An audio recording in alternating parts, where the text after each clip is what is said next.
সেই সুযোগতে কি কৰিলে মিয়া খেদুৱা আন্দোলনৰ সুযোগতে সেই ৬৯,৫০০ গৰাকী হিন্দু বেংগলী মানুহ তেওঁলোক বিদেশী হ'বও পাৰে নহ'ব পাৰে তেওঁলোকৰ কেছ চলি আছে তেওঁলোকৰ কেছবিলাক উঠাই পেলালে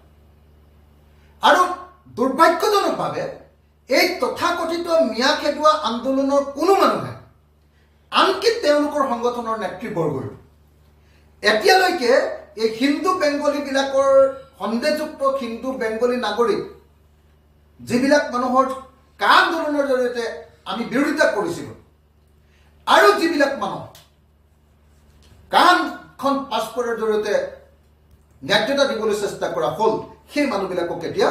আমি দেখিলোঁ যে তেওঁলোকৰ ওপৰত থকা যি ডি ভোটাৰৰ কেছ সেই ডি ভোটাৰৰ কেছবিলাক নাইকিয়া কৰি পেলোৱা হ'ল আৰু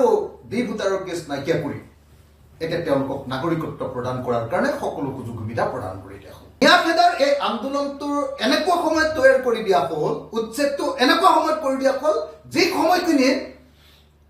অসমৰ বিজেপি চৰকাৰে কা আইনৰ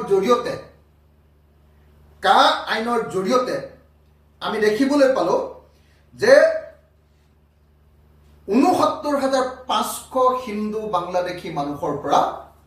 বিদেশী ন্যায়াধিকৰণৰ গোচৰ উঠাই লয় ৬৯,৫০০ গৰাকী এনেকুৱা হিন্দু বেংগলী মানুহৰ সন্দেহযুক্ত বুলি যিবিলাক ন্যায়াধিকৰণত কেছ চলি আছিলে ট্ৰিবিউনেলত যিবিলাক কেছ চলি আছিলে এই সুযোগত মুছলমান খেদুৱা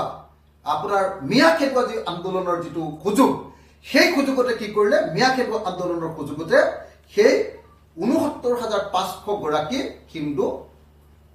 বেংগলী মানুহ তেওঁলোক বিদেশী হ'বও পাৰে নহ'ব পাৰে তেওঁলোকৰ কেছ চলি আছে তেওঁলোকৰ কেছবিলাক উঠাই পেলালে আৰু দুৰ্ভাগ্যজনকভাৱে এই তথাকথিত মিয়া খেদুৱা আন্দোলনৰ কোনো মানুহে আনকি তেওঁলোকৰ সংগঠনৰ নেতৃবৰ্গই এতিয়ালৈকে এই হিন্দু বেংগলীবিলাকৰ সন্দেহযুক্ত হিন্দু বেংগলী নাগৰিক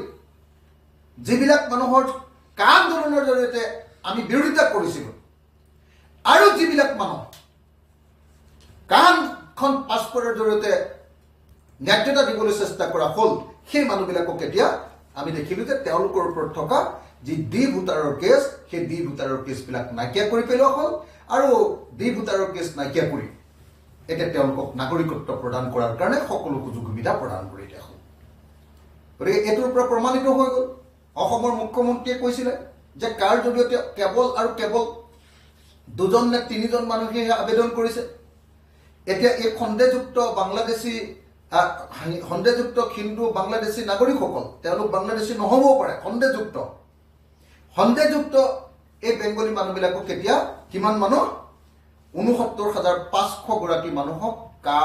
আইনৰ জৰিয়তে তেওঁলোকক নাগৰিকত্ব প্ৰদান কৰা হৈ গ'ল